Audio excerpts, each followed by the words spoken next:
Josh,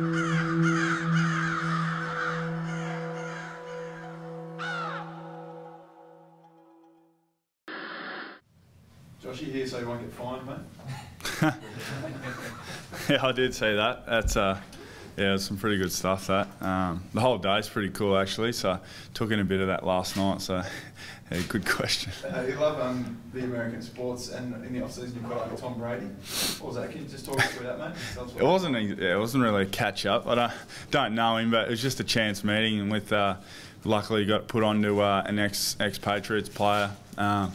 So we got to go and spend 5 minutes with him and his wife, and yeah, it was a pretty amazing experience. He's a really sort of generous and sort of really good-natured guy. Had plenty of time for us and signed a jersey for us. So yeah, hopefully we can catch a little bit next week. Hopefully Walsh pulls up training early and we can see the end of it. Did you talk sports with him at all about what you do? Yeah, we did a little bit. He asked whether he'd be a big guy in our league or not, and all those guys were pretty thrilled when we said we didn't wear pads, we just wore mouth guards and that was it. So they thought that was pretty cool. We met Rob Gronkowski as well, and he was pretty happy with that. So yeah, it was an amazing experience. That. What do you think of as fellow athletes when a guy like Marshall Lynch just handles things like that? Is it just a laugh or? Yeah, it's strange. I guess it's not overly professional, but that's what he wants to do. Those guys are different. You saw what some of the guys rocked up wearing, and they're wearing shades inside and stuff like that. But it's just a whole circus. So I guess you're going to have to deal with those sort of characters when there's 53 on every team. Who's the most like Marshall Lynch at the group? I don't know. I mean, Marshall Lynch is a different character. So fortunately in our sport, you're not really going to come across too many guys like him. Do you think you picked up anything that you can sort of bring back here and put onto your own game? It's difficult. I've actually watched a fair bit of stuff that the wide receivers do to obviously they get shadowed by a cornerback. So I've watched a fair bit of that stuff, how we can slip defenders. It is a little bit hard because the ball's always travelling sort of in a different angle than we'd get it most of the time. So it's difficult, but you always look. Those guys are the elite in terms of physical athletes that you're going to find in the world. So you can I watch a lot of their training diaries and stuff that you can get online and have a look at. So just three big. Do you speak to any wide receivers or anything like that? Not really. We spoke to, like I said, we spoke to Gronkowski, who's a tight end. That's sort of a hybrid receiver, and he's a pretty impressive athlete. Those guys are all. They sort of all adopt their own personal trainers and stuff. So it's hard to get a lot of information out of them. Have you found Tex as captain at training, mate? I mean, he's sort of a leader in the forward line. Is it just expanded?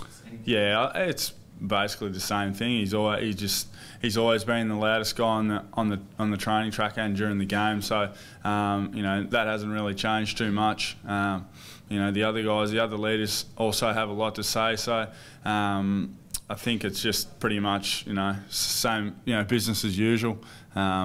Tex just got to take on board those corporate days that he loves so much. Have you found it good though? You've obviously had a good relationship. Do you think it suits him well, the captaincy? Yeah, I think so. I know early days when I first got here, you probably wouldn't have labelled him from the outside. You wouldn't have labelled him as a captain because he's such a larrikin. But when you start to play some games with him, you realise how impressive he is and how well he sees the game. And I guess we're fortunate that whilst Texas, I guess, has got the label that there was, like Walsh said, there's a fair few other guys that can easily step up and take the role. Do you think that with him coming back after that significant knee reconstruction, I know he played a fair portion of last year, but do you think with defenders spending more time on him, it could help you this season as well? Hopefully. Opposition teams have got a lot of good backs, so in the AFL you're going to come up against a pretty good opponent no matter where you play. He's obviously going to get a lot of attention, but so does Eddie and Lynchy and Pods and those guys as well. So collectively we'll have to work together to get the outcome that we want. On that, Joshy, if you don't get freed up because Tex takes the defender and so on, do you see your role changing at all now? Do you think you'll play more up the ground now that Tex is back? I'm not sure yet. We're sort of still. It's obviously a big change when a new coach and new coaching staff come in. So we'll have to the post-Christmas period is probably the main time where we start to implement all those game styles and how we want to move the ball and what individuals are going to do as well. I guess the coaching staff want to have a look at. They don't know the whole list, so it takes them a little while to identify who's best for what. And I'd say over the next 4 to 6 weeks before the NAB Cup and throughout the NAB Cup, those roles will sort of be outlined. What's your preference? I like a bit of both.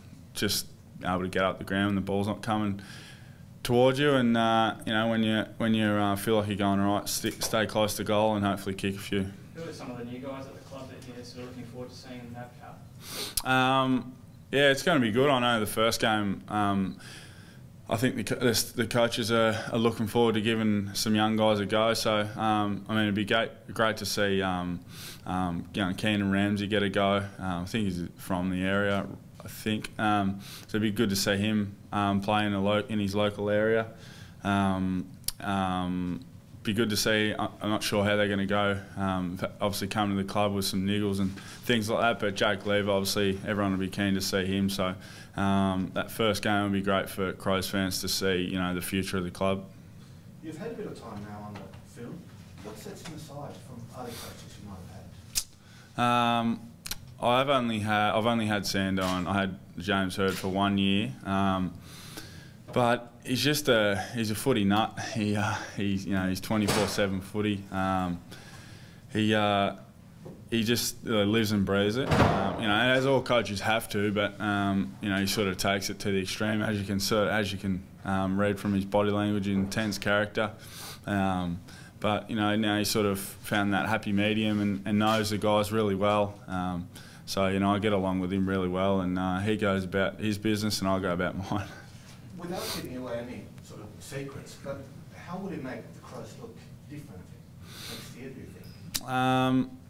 I guess the difference has to come from the playing group. He'll outline what he wants us to do, but at the end of the day, whether we can, the 22 guys that play every weekend, whether we can implement that'll be the difference, if there's going to be any. He knows and we know that our best footy's pretty good, but to play finals footy and then play deep into September, you need to play a lot more good games than bad. So that's probably the main difference. Last couple of us. How do you feel? Do you feel any different sort of in this stage of pre-season? Obviously, coming off a really good year, probably the best year. No, not really. Some pre-seasons can be a bit of a dark grind. Been fortunate with the weather, but you sort of just dig in and do as much work as you can. We've been pretty lucky. Obviously, we've been training right to the edge, but the group's hung in there pretty well. We can see the light at the end of the tunnel now. The games aren't too far away, and the boys have really got a little bit more of a buzz, especially coming back from a little mini break last weekend. And we can see that the games aren't too far away. Your confidence, do you feel like you took a significant step up last year? Yeah, a little bit, but the game's such a challenge, and it evolves so quickly that you can't afford to rest on your laurels. Otherwise, you'll get swallowed up, and you'll be back to sort of square one.